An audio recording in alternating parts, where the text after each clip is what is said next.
தொடர்ந்து நம்ம சினிமாவில் நடக்கிற இன்ட்ரெஸ்டிங்கான எக்ஸைட்டிங்கான விஷயம்லாம் பார்த்துட்டு வரோம். அந்த வகையில் இன்றைக்கி என்ன டாபிக் நம்ம பார்க்க போகிறோம் அப்படின்னு கேட்டிங்கன்னா, ஏஐ, ஆர்டிஃபிஷியல் இன்டெலிஜென்ஸ். தொடர்ந்து நிறைய ஃபீல்டில் இந்த ஆர்டிஃபிஷியல் இன்டெலிஜென்ஸ் பயங்கரமாக க்ரோத் ஆகிட்டு வருது அப்படின்னே சொல்லாங்க, பயங்கரமாக பூம் ஆகிட்டு வருது. அந்த வகையில் இந்த ஆர்டிஃபிஷியல் இன்டெலிஜென்ஸ் சினிமா இண்டஸ்ட்ரியிலையும் ரொம்ப நாள் முன்னாடியே இன்ட்ரோ ஆகிடுச்சு அப்படின்னே சொல்லலாம். நம்ம தமிழ் சினிமாலையும் கொஞ்சமாக அதை யூஸ் பண்ண ஆரம்பிச்சிட்டாங்க அப்படின்னே சொல்லலாம். அந்த மாதிரி நம்ம தமிழ் சினிமாவில் எந்தெந்த வகையில் எந்தெந்த மாதிரி ஏஐ யூஸ் பண்ணப்பட்டிருக்கு அப்படின்னு நம்ம இந்த வீடியோவில் பார்க்கலாம். நம்ம தமிழ் சினிமாவில் தொடர்ந்து புது டெக்னாலஜி இன்ட்ரடியூஸ் பண்ணவர் யார் அப்படின்னு கேட்டிங்கன்னா நம்ம கமல்ஹாசன் சார் அப்படின்னே சொல்லாங்க. அவர் பார்த்தீங்கன்னா இப்போ இந்த ஏஐயோட முக்கியத்துவத்தை தெரிஞ்சு அவர் ஃபாரினில் இந்த ஏஐ லேர்ன் பண்ணிட்டு இருக்காராம். அந்த அளவுக்கு இந்த ஏஐ வந்து ரொம்ப முக்கியத்துவமாக இருக்குது நம்ம சினிமா இண்டஸ்ட்ரியில். அப்படிப்பட்ட இந்த ஏஐ சின்னதாக அங்கங்கே தமிழ் சினிமாவில் யூஸ் பண்ணப்பட்டிருந்தாலும் அதை ரொம்ப நோட்டபுளாக யூஸ் பண்ணப்படும் அப்படின்னு கேட்டிங்கன்னா ஃபர்ஸ்ட் டைம் கோட் மூவியில் யூஸ் பண்ணியிருந்தாங்க அப்படின்னே சொல்லாங்க. இந்த படத்தில் நம்ம மறைந்த விஜயகாந்த் சாரை வந்து ஃபஸ்ட்டு சீன்லேயே கொண்டு வந்திருப்பாங்க அப்படின்னே சொல்லாங்க. பார்க்கறதுக்கே ரொம்ப நாள் கழிச்சு விஜயகாந்த் சாரை நம்ம ஸ்க்ரீனில் பார்க்குறோமே அப்படிங்கிற மாதிரி எக்ஸ்பீரியன்ஸ் கொடுத்தது அந்த ஃபஸ்ட்டு சீக்வன்ஸே பார்த்தீங்கன்னா அந்த படத்தில் ரொம்ப சூப்பராக இருந்துச்சு அப்படின்னே சொல்லாங்க. இது மட்டும்தான் அந்த படத்தில் எக்ஸைட்டிங்கான எலமெண்ட்டாக ஏஐ வச்சு யூஸ் பண்ணதில் அப்படின்னு கேட்டிங்கன்னா அதையும் தாண்டி இளைய தளபதியையும் அந்த படத்துல ஏஐ மூலியமா கொண்டு வந்திருப்பாங்க. அதெல்லாம் பார்க்குறப்போ ரொம்ப சூப்பரா இருக்கே அப்படிங்கிற மாதிரி அந்த படத்துல இருந்தது அப்படின்னே சொல்லாங்க. ரொம்ப நாள் கழிச்சு நம்ம விஜயகாந்த் சாரி நம்ம இளைய தளபதியும் ஸ்கிரீன்ல பார்க்குறப்போ ரொம்ப சூப்பரா இருந்துச்சு அப்படின்னே சொல்லலாம். மக்கள் எல்லாம் வந்து ஓகே, இதுக்கு மேல ஏஐ வந்து பயங்கரமான விஷயம்லாம் தமிழ் சினிமாவில் பண்ண போகுது அப்படின்னு சொல்லிட்டு அப்பவே கணிச்சிருந்தாங்க. தொடர்ந்து நிறைய படம் ஏஐல அங்கங்கே யூஸ் பண்ணிட்டு இருந்தாங்க. அதுக்கப்புறம் பார்த்தீங்கன்னா ரொம்ப சூப்பராக பண்ண படம் அப்படின்னு பார்த்தீங்கன்னா இப்போ ரீசெண்டாக வந்த கூலி. ரொம்ப நாள் கழிச்சு நம்ம ரஜினி சார், அந்த பழைய ஒரு ஆங்கிரி யங்மேன் ரஜினி சார் இருக்கார் இல்லையா, அவரை வந்து கிளைமேக்ஸில் ஒரு 3 நிமிஷம் கொண்டு வந்திருந்தாங்க. பயங்கரமாக தேட்டரே எரப்டான சீன் அப்படின்னே சொல்லலாம். அந்த ஒரு சீக்வன்ஸை காக்கர் அப்படின்னு சொல்லிட்டு போல்டாக பேசுகிற அந்த ஒரு சீக்வன்ஸ் பார்த்தீங்கன்னா தேட்டரே எரப்ட் ஆச்சு அப்படின்னே சொல்லலாம். அந்த படத்தில் அந்த ஒரு சீக்வன்ஸ் ரொம்ப முக்கியமாக பேசப்பட்டது. நம்ம லோகேஷ் கனகராஜே பார்த்தீங்கன்னா ரீசெண்டாக ஒரு இன்டர்வியூவில் அந்த ஒரு சீக்வன்ஸுக்கு ரஜினி சாரை நடிக்க வச்சுட்டு ஏஐல தான் வந்து அவரை வந்து கொஞ்சம் யங்காக காட்டணும். அது மட்டும் இல்லாமல் அவரோட ஆடியோ, அதாவது அவரோட வாய்ஸையும் வந்து லைட்டாக டியூன் பண்ணி நம்ம அந்த ஒரு யங் ஆங்கிரிமேன் ரஜினி இருக்கார் இல்லையா, அவரோட வாய்ஸை கொண்டு வந்தோம். அது ரெண்டுக்குமே ஏஐ வந்து கொஞ்சம் யூஸ்ஃபுல்லாக இருந்தது அப்படிங்கிற மாதிரி அவர் வந்து அனௌன்ஸ் பண்ணியிருந்தார். தொடர்ந்து பார்த்தீங்கன்னா ஆடியன்ஸுக்கு ஒரு பெட்டரான எக்ஸ்பீரியன்ஸ் கொடுக்கறதுக்காகவே இந்த ஏஐ வந்து தொடர்ந்து யூஸ் பண்ணப்பட்டுட்டு வருதுங்க. அது மட்டும் இல்லாமல் ப்ராக்டிக்கலாக முடியாத விஷயத்த கூட டெக்னிக்கலாக இந்த ஏஐ வச்சு நம்ம ஈஸியாக பண்ணிடலாங்க. அதுக்கு எக்ஸாம்பிள் என்ன அப்படின்னு பார்த்தீங்கன்னா நம்ம மனசுலாயோ பாட்டு இருக்குது இல்லையா, அந்த ஒரு பாட்டில் பார்த்தீங்கன்னா நம்ம மலேசியா வாசுதேவன் சாரோட வாய்ஸ் அதை வந்து கொண்டு வந்திருப்பாங்க. அப்புறம் பார்த்தீங்கன்னா நம்ம இந்தியன் 2 ஷூட்டிங்கோட மிட்லேயே பார்த்தீங்கன்னா நம்ம விவேக் சாரும் சரி, நம்ம நெடுமுடி வேணும் அவரும் சரி இறந்துட்டாங்க.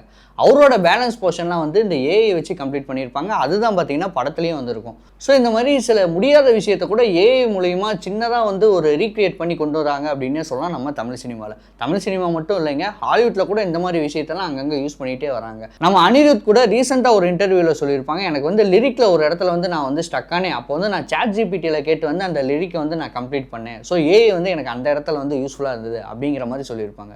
ஏஐயோட பாசிட்டிவ் அப்படின்னு பார்த்தீங்கன்னா நீங்கள் நிறைய சொல்லிகிட்டே போகலாங்க. அதில் ரொம்ப முக்கியமான விஷயம் பார்த்தீங்கன்னா டைம் சேவ் பண்ணலாம் அதிகமாக. நீங்கள் வந்து பெருசாக மெனக்கெடணும் அப்படின்னு தேவையில்ல, ஜஸ்ட் வந்து உங்களுக்கு ப்ராப்பரான ப்ராம்ப்ட் கொடுத்துட்டா போதும். நீங்கள் என்ன எக்ஸாக்டாக எதிர்பார்க்குறீங்களோ அதை அப்படியே வந்து ஏஐ வந்து உங்களுக்கு கொடுத்துரும். ஸோ நீங்கள் வந்து விஷுவலாக கிராண்டாக உங்களுக்கு வேணும் அப்படின்னு நீங்கள் நினச்சாலுமே கூட ப்ராப்பரான ப்ராம்ப்ட் கொடுக்கறதுனாலே நீங்கள் என்ன பெருசாக எக்ஸ்பெக்ட் பண்ணுறீங்களோ அதை அப்படியே வந்து உங்களுக்கு கொடுக்கும். அப்படிங்கிறதுனால உங்களுக்கு வந்து பட்ஜெட் வைஸாகவும் உங்களோட ஷார்ட் ஃபிலிமோ இல்லை மூவியோ வந்து பட்ஜெட் வைஸாகவும் கம்மியாகும் அப்படின்னே சொல்லலாம். இதெல்லாம் பார்த்தீங்கன்னா நிச்சயமாக அந்த ஷார்ட் ஃபிலிம் மேக்கர்ஸ் வந்து ஒரு வரப்பிரசாதம் அப்படின்னே சொல்லலாங்க.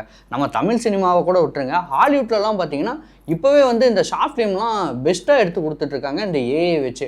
அதுவும் யார் அப்படின்னு பார்த்தீங்கன்னா யங்ஸ்டரே வந்து பயங்கரமான ஷார்ட் ஃபிலிம்லாம் எடுத்துகிட்ருக்காங்க. நம்ம தமிழ்நாட்டில் இல்லை, நான் வந்து ஹாலிவுட்டில் சொல்கிறேன். அடுத்து ஏஐயோட நெகட்டிவ் என்ன மாதிரி இருக்கும் அப்படின்னு பார்த்தீங்கன்னா அஃப்கோர்ஸ் அன்எம்ப்ளாய்மெண்ட். ஆல்ரெடி பார்த்தீங்கன்னா ஐடியில் நிறைய லே ஆஃப் வந்து நடந்திருக்குங்க இந்த ஒரு ஏஐ வந்ததுக்கப்புறமா. நான் ஆல்ரெடி சொன்ன மாதிரி மனசுலாயோ பாட்டில் வந்து இறந்து போன ஒரு சிங்கரையே திரும்ப கொண்டு வர முடியுது அப்படின்னா இப்போ இருக்கிற நிறையா சிங்கரோட வாய்ஸையும் நம்மளால் கொண்டு வர முடியும் இல்லையா.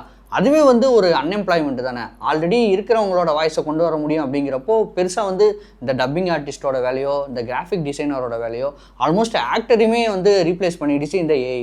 ஸோ அவங்களுக்குமே வேலை வாய்ப்பு போகும் அப்படிங்கிறது இந்த ஏஐயோட ஒரு ட்ராபேக் அப்படின்னே சொல்லாங்க. அது மட்டும் இல்லாமல் ஏஐ வச்சு பண்ணுற நிறைய சீன் வந்து ஒரு ஹியூமன் டச் இல்லாதனால வந்து நமக்கு வந்து எமோஷனலாக வந்து அது வந்து ஓகே ஆகவே மாட்டேங்குதுங்க. ஏஐ வச்சு நிறைய சீக்வன்ஸ் வந்து நம்ம தமிழ் சினிமாவில் வந்திருந்தாலும் கூலி தவிர மற்ற எந்த படமுமே வந்து நம்ம பார்க்குறப்போ தெளிவாக தெரியுது இது வந்து ஏஐனால் பண்ணப்பட்டது அப்படின்னு. ஒரு ஹியூமன் டச் இல்லை. ஸோ வந்து நம்மளால் எமோஷ்னலாக அந்த ஒரு விஷயத்தோட கனெக்ட் ஆக முடியல அப்படின்னே சொல்லலாம். அதையும் தாண்டி டீப் ஃபேக் இந்த மாதிரியான சில விஷயங்கள் கூட சொல்லலாங்க. அது என்ன அப்படின்னு பார்த்தீங்கன்னா, இப்போ ரீசெண்டாக கூட ரஞ்சனா மூவியோட ரீரிலீஸில் பார்த்தீங்கன்னா அந்த கிளைமேக்ஸே வந்து ஏஐ மூலிமா ஆல்டர் பண்ணிட்டாங்க. ஸோ அதை வச்சு நம்ம தனுஷ் சார் கூட பார்த்தீங்கன்னா ஒரு கேஸ் ஒன்று போட்டிருந்தார், என்ன கேட்காம இதை பண்ணிட்டாங்க அப்படின்னு. ஸோ அந்த ஒரு மூவி டீமால் அதை பண்ண முடியும் அப்படின்னீங்கன்னா ஏஐ வச்சிருக்க யாராலையும் அதை பண்ண முடியும் இல்லையா? ஸோ இது வந்து கொஞ்சம் ப்ராப்ளமான விஷயம் தான். ஸோ இதெல்லாம் பார்த்தீங்கன்னா ஏஐனால் இருக்க ஒரு ட்ராபேக் அப்படின்னே சொல்லாங்க. ஸோ இந்த ஒரு அனலைஸ் வச்சு எனக்குள்ள ஒரு கேள்வி ஒன்று எழுந்ததுங்க. ஏஐ வந்து பாசிட்டிவா நெகட்டிவா அப்படிங்கிற ஒரு கேள்வி தான். இது ஆல்மோஸ்ட் எல்லாத்துக்குமே இந்த கேள்வி வந்து எழுந்திருக்கும். நான் வந்து என்ன பண்ணேன் அப்படின்னா, ஏஐ கிட்டே அதை நான் வந்து கேட்டுட்டேன். நீ வந்து எங்களுக்கு வந்து பாசிட்டிவா நெகட்டிவா அப்படிங்கிற மாதிரி நான் வந்து சாட் ஜிபிடியில் ஒரு கொஸ்டின் ஒன்று கேட்டிருந்தேன். அந்த ஏஐ பார்த்தீங்கன்னா எனக்கு வந்து ரொம்ப கிளவராக ஒரு ஆன்சர் ஒன்று பண்ணிச்சிங்க. அதை படித்ததுமே எனக்கு வந்து ஒரு ஷேக் பண்ணுற மாதிரி ஆயிடுச்சு அப்படின்னே சொல்லலாம். அது என்ன சொல்லிச்சு அப்படின்னா, நான் வந்து ஒரு வெப்பன் தான், நான் வந்து ஒரு டூல் தான், என்னை யூஸ் பண்ணுறது நீங்கள். ஸோ நான் வந்து ஒரு கத்தி மாதிரி அப்படின்னே சொல்லலாம். என்னை வச்சு நீங்கள் ஒரு மனுஷனை குத்தவும் செய்யலாம், சமையலும் செய்யலாம். அது வந்து உங்கள் கையில் தான் இருக்குது. ஸோ நான் வந்து ஒரு வெப்பன் மட்டும்தான். நீங்கள் என்னை வச்சு என்ன செய்கிறீங்களோ, நீங்கள் என்னை என்ன செய்ய சொல்கிறீங்களோ அதை மட்டும் தான் நான் செஞ்சிட்ருக்கேன். நீங்கள் என்னை பாசிட்டிவாக செய்ய சொன்னீங்கன்னா நான் அந்த விஷயத்தை பாசிட்டிவாக செய்வேன். நீங்கள் என்னை நெகட்டிவாக செய்ய சொன்னீங்கன்னா நான் வந்து நெகட்டிவாக தான் செய்வேன். என்னோடய ப்ரோக்ராம் வந்து அப்படி தான் பண்ணப்பட்டிருக்கு அப்படின்னு ரொம்ப கிளவராக அந்த ஒரு ஆன்சர் பண்ணிச்சு அப்படின்னே சொல்லாங்க.